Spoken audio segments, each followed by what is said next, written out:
Welcome to Shukla D point. आप सभी का स्वागत है आपके अपने YouTube channel Shukla D point में। मैं शिवम शुक्ला आप सभी दोस्तों का हार्दिक स्वागत करता हूं। दोस्तों, आज की वीडियो में हम बात करेंगे बीए तृतीय वर्ष भूगोल पेपर 2 के बारे में। पेपर 2 का क्या नाम है? पर्यावरणीय अध्ययन यानी इन्वायरमेंटल स्टडीज। 2018 का पेपर के बारे में चर्चा करेंगे, यानी 2018 में कैसे प्रश्न पूछे गए थे, उन सभी प्रश्नों पर हम देखेंगे कि कैसे कैसे प्रश्न पूछे गए थे, चर्चा करेंगे। इसके बाद में ये मॉडल पेपर होगा 2021 के लिए। 2018 का तो पेपर है, लेकिन ये मॉडल पेपर होगा 2021 के लिए, जैसा पहले वीडियो में हमने बता दिया, तो इस पर आपको बताने में समय जाया नहीं करेंगे आपका। बहुत ही महत्वपूर्ण वीडियो है 2021 के लिए, बात ध्यान रखेंगे। बस ऐसे ही प्रश्न आपके एग्जाम में देखने को आपको मिल जाएंगे। ओके, मॉडल पेपर इसका अभी तैयार नहीं था, तो हमने सोचा आपको 2018 का पेपर दे दें, उसके बाद में इसका मॉडल पेपर मैं तैयार कर रहा हूँ। मॉडल पेपर बहुत मेहनत करने पे तैयार होता है, क्योंकि मॉडल पेपर बनाने में पूरा पेपर का सिनेरियो उसमें समाहित करना होता है, तो किसी न किसी तरीके से मैं उसमें समाहित करता हूँ। तो मॉडल पेपर आपको लिखित हस्तलिखित यानी अपने हाथों से मैं बनाता हूँ, लिख करके बनाऊंगा, और विस्तार से उसमें हम देख लेंगे कि कौन कौन से प्रश्न पत्र आपके एग्जाम में 2021 में पूछे जा सकते हैं। बहुत ही महत्वपूर्ण प्रश्नों को मैं उसमें समाहित करता हूं मॉडल पेपर में, तो मॉडल पेपर बिल्कुल भी मिस मत करिएगा आप लोग। साथ ही साथ यह वीडियो तो आप लोगों के लिए आगे का काम करेगा, ठीक, ध्यान रखेंगे। चलिए शुरू करते हैं। किस प्रकार के प्रश्न 2018 में पूछे गए थे पर्यावरणीय अध्ययन को लेकर के। ओके, इसके बाद में आपका दक्षिण पश्चिम एशिया, उसके बाद दक्षिण पूर्व एशिया, उसके बाद में सुदूर पूर्व एशिया का वीडियो आपके सामने प्रस्तुत करेंगे। ओके, चलिए शुरू करते हैं आज का वीडियो लेक्चर। देखिए आपके सामने प्रश्न पत्र यहाँ पर हाजिर है। द्वितीय प्रश्न पत्र पर्यावरणीय अध्ययन, ठीक, पर्यावरणीय अध्ययन मतलब इन्वायरमेंटल स्टडीज, ठीक। नोट, सभी खंडों के उत्तर निर्देशानुसार देने हैं, यानी आपका पेपर जो होता है वो 3 खंडों में बटा हुआ होता है, खंड आ, खंड बा, खंड और खंड सा। खंड आ से अति लघु उत्तरीय, खंड बा से लघु उत्तरीय और खंड सा से दीर्घ उत्तरीय प्रश्न पूछे जाते हैं। अति लघु उत्तरीय प्रश्नों की संख्या 10 होती है, और लघु उत्तरीय प्रश्नों की संख्या भी 10 होती है, लेकिन करने 5 होते हैं। दीर्घ उत्तरीय प्रश्नों की संख्या 5 होती है, लेकिन करने 2 होते हैं, ठीक। लघु उत्तरीय में अथवा करके दिया होता है, दीर्घ उत्तरीय में आपको 5 दिए होते हैं, 5 में से किन्हीं 2 प्रश्नों को छांट करके लिखना होता है। लेकिन लघु उत्तरीय में ऐसा नहीं होता कि 10 में से आप केवल किन्हीं 5 प्रश्नों के उत्तर देंगे, उनमें से प्रत्येक प्रश्न में अथवा दिया होगा, वही या तो ये करेंगे या तो वो करेंगे। ओके, अभी उसमें समझ लेंगे, अभी आपके सामने मैं प्रैक्टिकल रखूंगा, आप समझ जाएंगे, ठीक। खंड आ से अति लघु उत्तरीय देखिए। नोट, सभी प्रश्नों के उत्तर दीजिए। प्रत्येक प्रश्न का उत्तर लगभग 50 शब्दों में है। प्रत्येक प्रश्न का अंक जो होता है एक मतलब 1.5 नंबर का होता है। तो एक प्रश्न जब आप करेंगे, यानी पारिस्थितिकी तंत्र पर जब आप 50 शब्द लिखेंगे, तो आपको 1.5 नंबर मिलेगा। ओके, चलिए बता रहे हैं। निम्नलिखित प्रश्न पर टिप्पणियां लिखिए। पहला प्रश्न है कि पारिस्थितिकी तंत्र, पारिस्थितिकी तंत्र क्या होता है? इन सभी मुद्दों को हम समझ लेंगे एक ही वीडियो के अंतर्गत। मैं समस्त अति लघु उत्तरीय प्रश्नों को समाहित करूंगा, उसमें इन सभी प्रश्नों पर हम चर्चा कर लेंगे। तो बिल्कुल चिंता करने की आपको बात नहीं है, चिंता नहीं करिएगा। इन सभी मुद्दों पर मैं चर्चा कर लूंगा। तो इसमें अगर मैं बताऊंगा तो आपका जो है मेरा समय और आपका भी समय इसमें भी लूंगा और उस वीडियो में भी लूंगा। तो इसलिए मैं सोच रहा हूँ उसी वीडियो में पूरा का पूरा आपको बता दिया जाए, इस वीडियो में ना बताया जाए। उसमें प्रैक्टिकल आपके सामने लिखित होगा, तो आप उसको देख भी सकते हैं। इसमें मैं अगर मुंह से बता दूंगा तो आपके हो सकता है समझ में भी ना आए, ठीक। तो इसलिए मैं प्रश्नों को दिखाने के लिए इस वीडियो को बना रहा हूँ। अगला प्रश्न देखते, पूछा गया कि पर्यावरण के घटक कौन कौन से होते हैं। नेक्स्ट प्रश्न पूछा गया मृदा अपरदन क्या होता है। मृदा अपरदन कौन नहीं जानता? आप लोग नहीं जानते मृदा अपरदन क्या होता है। पर्यावरण के घटक कौन नहीं जानता कौन होता है पर्यावरण का घटक? पर्यावरण के घटक कौन होते हैं? मानव होते हैं, पेड़ पौधे होते हैं, ये सारे सब पर्यावरण के ही घटक होते हैं, ठीक। तो इन सभी पर चर्चा करेंगे। मृदा अपरदन क्या होता है? मृदा का कटाव यही होता है मृदा अपरदन। ये सब मुद्दों हम एकदम से विस्तार समझेंगे, इन सभी मुद्दों को बहुत ही अच्छे तरीके से एकदम से आपके सामने मैं जो है, अगर जियोग्राफी में मैप वगैरह लाने का प्रयास होगा, मैं जब क्षेत्रीय भूगोल पढ़ रहे होंगे हम, जब विश्व का भूगोल, तो उसमें मैप का भी प्रयोग करेंगे। मैप के माध्यम से समझेंगे समझ चीजें, ठीक। तो बिल्कुल चिंता करने की आवश्यकता नहीं आप लोगों को। चिंता मैं कर रहा हूँ आप लोगों के लिए, तो आपको चिंता नहीं करनी, बस आपको पढ़ाई में ध्यान देना है। आगे देखते हैं जनसंख्या दबाव क्या होता है। यानी जनसंख्या दबाव यानी जनसंख्या द्वारा पृथ्वी पर कैसे दबाव पड़ रहा है, क्या क्या चीजें उससे हो रही हैं, ये सारे मुद्दे हम देखेंगे। अगर देखते हैं वनोत्पादन यानी वनों का उत्पादन कैसे हो रहा है, इनको देखेंगे। वन का विनाश क्यों हो रहा है, इसी में हम थोड़ा बहुत चर्चा इसको भी कर लेंगे। वैश्विक उष्मन क्या होता है, फिर वैश्विक उष्मन, वैश्विक तापन, ग्लोबल वार्मिंग, ये सब एक ही घटना है, इसको भी देख लेते हैं। तो ये सब पूछा गया है आपसे। ये सब कब पूछा गया है? ये सब 2018 के प्रश्न में पूछा गया। बहुत ही महत्वपूर्ण प्रश्न है 2018 के, क्योंकि ये 2021 के लिए रामबाण का कार्य करेंगे, मैं बार बार इसलिए बता रहा हूँ।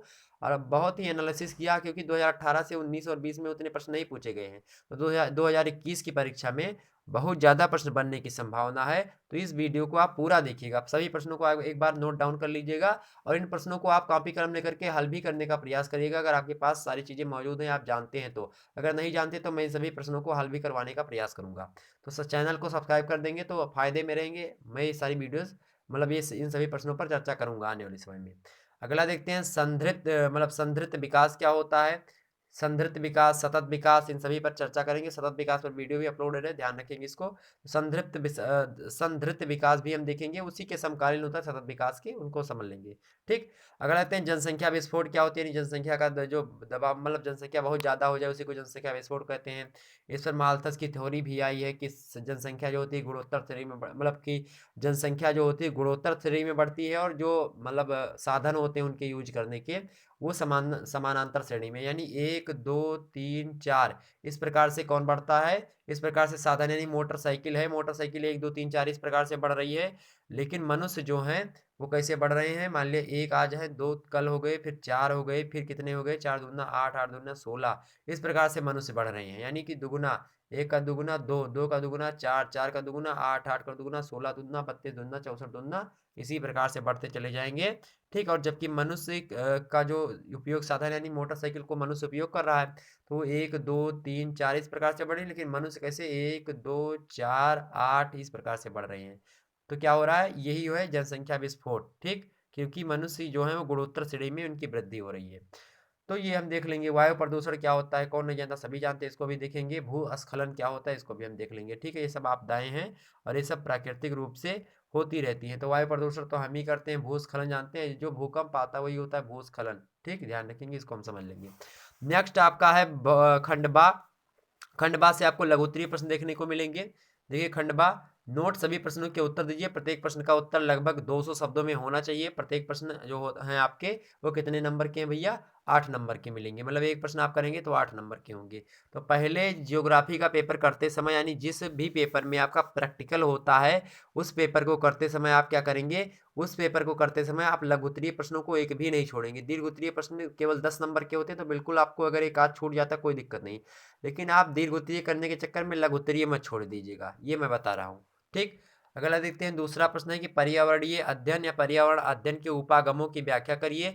अगर यह प्रश्न नहीं पता है तो आप, उपागम मतलब होता है पहेलू, या फिर किन किन चीज़ों से सारी चीज़ें हम करते हैं, पर्यावरण का अध्ययन कैसे होता है, पर्यावरण का अध्ययन, पर्यावरण में हम किन किन चीज़ों का अध्ययन करते हैं, उसी को उपागम कहते हैं। ठीक। उपागमों की व्याख्या कीजिए, अथवा पारिस्थितिकी तंत्र की संकल्पना की व्याख्या कीजिए। पारिस्थितिकी तंत्र क्या होता है, इसकी संकल्पना की आपको क्या करनी, व्याख्या करनी। सभी मुद्दों पर हम चर्चा करेंगे। आगे देखते हैं तीसरा, भारत में मृदा अपरदन की समस्या बताइए। देखिए मृदा अपरदन जो है मोस्ट इंपॉर्टेंट है। मृदा अपरदन, साथ ही साथ पारिस्थितिकी तंत्र और पर्यावरण, इनसे तो हम जो है लगातार प्रश्न पूछे ही जा रहे हैं। वैश्विक तापन यानी वैश्विक उष्णन, ये बहुत ही महत्वपूर्ण मुद्दे हैं। इन सभी मुद्दों को आपको समझना अति आवश्यक होगा। इन सभी को मैं बताऊंगा। ठीक, ध्यान रखेंगे, तो बने रहना हमारे साथ वीडियो में। तो भारत में मृदा अपरदन की समस्या बताइए, अथवा अगर ये प्रश्न आपको नहीं पता था तो आप दूसरा प्रश्न बता सकते थे। इसके अलावा वायु प्रदूषण एवं वृक्षारोपण के बीच संबंधों की व्याख्या कीजिए। यानी वायु प्रदूषण और वृक्षारोपण, यानी वृक्षारोपण करने से वायु प्रदूषण को हम कैसे रोक सकते हैं, इस पर आपको क्या करना है, चर्चा करनी है। कितने शब्दों में, 200 शब्दों में। अगला प्रश्न पूछा गया था चौथा नंबर, कि भारत में पर्यावरण शिक्षा की आवश्यकता का विवेचन कीजिए। यानी भारत में पर्यावरणीय शिक्षा देनी चाहिए नहीं देनी चाहिए, इस पर आपको अपने तर्क सामने रखने हैं। पर्यावरणीय शिक्षा से क्या होगा, भारत में क्या प्रभाव पड़ेगा और इन्वायरमेंट पर क्या प्रभाव पड़ेगा, शिक्षा अगर पर्यावरणीय रूप से अगर आपको दी जा रही है। ठीक, इसको बताना। अगर ये प्रश्न नहीं पता तो आप भारत में जो 1986 ईस्वी में पर्यावरण नीति आई थी उसकी आपको समीक्षा करने की। पर्यावरण नीति कहाँ तक सफल रही, क्या क्या चीज़ें उससे संभव हो पाई हैं, कहाँ कहाँ तक हम जो है प्रदूषण पर रोक पाए हैं, या फिर जो है पर्यावरण को हम बचा रखे हैं। ठीक, 1986 के तहत क्या क्या चीज़ें हुई, इन सभी को आप चर्चा करेंगे। इसके अंतर्गत चर्चा कर लेंगे किसी दिन हम। अगला प्रश्न देखते हैं, भारत में खाद्य सुरक्षा की अवधारणा समझाइए। खाद्य सुरक्षा की अवधारणा क्या है। उसके बाद में जो है आप अथवा करके, अगर यह प्रश्न नहीं पता है तो नेक्स्ट प्रश्न आप दे सकते हैं। भारत में जैव विविधता संरक्षण प्रक्रिया का विवेचना आप कर सकते हैं। ओके। अगला प्रश्न देखते हैं, छठवां है सतत विकास संकल्पना। सतत विकास संकल्पना पर आप जो है सतत विकास जो होता है ना समझते, सस्टेनेबल डेवलपमेंट होता है, यानी पर्यावरण का बिना ह्रास किए आप जो है फैक्ट्री वगैरह का अगर काम चला ले रहे हैं तो बहुत अच्छी बात है। यानी अगर आप मोटरसाइकिल चला रहे हैं, अगर आप सीएनजी से उसको चला रहे हैं, या फिर आप टैक्सी चला रहे हैं सीएनजी से चल रही है आपकी टैक्सी, या कार चला रहे हैं सीएनजी से चल रही है, उससे पर्यावरण को ह्रास नहीं हो रहा, तो आप सतत विकास की ओर अग्रसर है, यानी सतत विकास हो रहा है। देख रहे हैं सतत विकास के लिए सीएनजी वगैरह चलाई गई, क्योंकि उससे डीजल पेट्रोल से क्या होता था, प्रदूषण फैलता था, पर्यावरण प्रदूषण होता था, वायु प्रदूषण होता था, तो इसलिए उसको कम करने के लिए क्या सीएनजी का प्रयोग लोग करने लगे हैं। ठीक, तो ये सतत विकास के अंतर्गत ही रख सकते हैं, इसको ध्यान रखेंगे तो सतत विकास के समझेंगे। सतत विकास से संबंधित वीडियो अपलोड है, उसको देख लीजिएगा, आपका डाउट क्लियर हो जाएगा। अगर ये प्रश्न नहीं पता तो आप यहाँ पे वैश्विक पर्यावरण समस्याएं, यानी विश्व की, वैश्विक मतलब होता है विश्व की, ठीक, ग्लोबल अंग्रेजी में कहा जाता है, वैश्विक को अंग्रेजी में ग्लोबल कहा जाता है। तो वैश्विक तापन मिले या फिर ग्लोबल वार्मिंग मिले, एक ही चीज होती है, वैश्विक ऊष्मन मिले, एक ही चीज, वैश्विक ऊष्मन, वैश्विक तापन, ग्लोबल वार्मिंग, ये सब एक ही मुद्दे होते हैं, इन सभी से प्रश्न लगातार एग्जाम में पूछे जाते हैं। वैश्विक पर्यावरण समस्याएं, यानी विश्व की जो पर्यावरण की समस्याएं, इसको आपको बताना है। अगला प्रश्न आपसे अगर जो है दिया है, अगला प्रश्न, अब समझ गए ना, ये वाला अथवा करके हम बता दिए थे ना, ये हो गया था सतत विकास लक्ष्य, सतत विकास संकल्पना अथवा वैश्विक पर्यावरण की समस्याएं। यहाँ तक आपका लघु उत्तरीय समाप्त हो गया। अब चलते हैं दीर्घ उत्तरीय प्रश्न किस प्रकार के पूछे गए थे, देखते हैं। खंडसा से दीर्घ उत्तरीय प्रश्न, नोट किन्हीं दो प्रश्नों के उत्तर दीजिए, प्रत्येक प्रश्न का उत्तर लगभग 500 शब्दों में है, और 500 शब्दों में होना चाहिए एक प्रश्न का उत्तर आपका। और इसके अगर आप एक प्रश्न कर लेते हैं ठीक ठाक से तो आपको 10 नंबर मिलेंगे। ओके, पहला प्रश्न है आपका 7वां नंबर की, मानव पर्यावरण संबंधों पर एक निबंध लिखिए। मानव और पर्यावरण के बीच में क्या संबंध है, इस पर आपको क्या लिखना है, एक निबंध लिखना है। मानव पर्यावरण के बीच में क्या क्या संबंध होते हैं, इनसे संबंधित आप समझ पर्यावरण के से संबंधित तमाम सारे मुद्दे हैं, यानी मानव जब कभी भी कोई कार्य करता है तो उससे पर्यावरण पर प्रभाव पड़ता है, तो पर्यावरण पर जब प्रभाव पड़ता है तो मानव को भी वो हानि पहुंचाता है। ठीक, ये बात ध्यान रखेंगे, तो इसको हम समझ लेंगे विस्तार से कि कैसे निबंध हम लिख सकते हैं मानव और पर्यावरण के संबंध पर। ठीक, अगर यह प्रश्न नहीं पता था तो आप चार और थे, उनमें से 2 छांट लीजिएगा। वैसे ये प्रश्न तो सबको पता होना चाहिए। जनसंख्या दबाव से आप क्या समझते हैं, पर्यावरण प्रदूषण पर जनसंख्या दबाव के प्रभाव की विवेचना करिए। तो पर्यावरण प्रदूषण पर जनसंख्या दबाव के कारण प्रभाव किस प्रकार से पड़ रहा है, पर्यावरण कैसे प्रदूषित हो रहा है जनसंख्या के कारण से, इसको आपको बताना, जनसंख्या दबाव को विस्तार से आपको समझा देना यहाँ पे। अगला प्रश्न है, भारत के पर्यावरणीय मुद्दों एवं कार्यक्रमों की विवेचना कीजिए, यानी पर्यावरण से संबंधित कौन कौन से कानून आए, कौन कौन से चीजें करी गई, पर्यावरण से संबंधित कौन कौन से कार्यक्रम करे गए, इसको आपको बता देना था। इन सभी मुद्दों पर हम चर्चा करते रहेंगे। अगला देखते हैं, नर्मदा घाटी परियोजना के पर्यावरणीय पहलुओं की विवेचना करिए। नेक्स्ट प्रश्न आपका कि जैव विविधता से आप क्या समझते हैं, जैव विविधता के लिए उपयुक्त सुझाव दीजिए। जैव विविधता मतलब होता है मित्रों की किसी एक स्थान पर बहुत ज़्यादा क्षेत्र, मतलब कोई ऐसा क्षेत्र जहाँ पर बहुत अधिक मात्रा में वनस्पति हो, बहुत अधिक मात्रा में क्या हो, जीव जंतु रहते हो, मतलब अलग अलग वैरायटी के जीव जंतु वहाँ पर रहते हो, उसी को क्या कहा जाता है, जैव विविधता कहा जाता है। यानी तमाम प्रकार के जीवों की विविधता वहाँ पे हो, अलग अलग प्रकार के जीव निवास कर रहे हैं, तो उसी को जैव विविधता कहा जाता है। उसी को जो है क्या घोषित कर दिया जाता है, उसी को हम घोषित कर देते हैं, जो है क्या नाम दिया था उसको, ध्यान नहीं आ रहा है मुझको।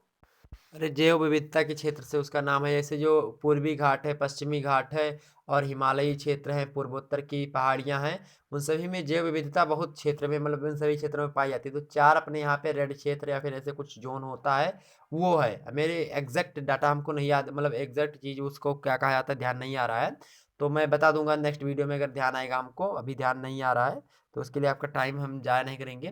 तो इतने प्रश्न आपके इंपॉर्टेंट थे, इनमें से आपको 2 प्रश्न छांट लेने थे बस। ठीक, 2 प्रश्न में से छांट लेने थे, और एक अगर 20 नंबर मिलेंगे कुल मिलाकर के 2 प्रश्नों को करने से। ठीक, 5-5 शब्दों में लिखेंगे। तो चलिए फिर मिलते हैं हम अगले वीडियो में, तब तक के लिए जय हिंद, जय भारत।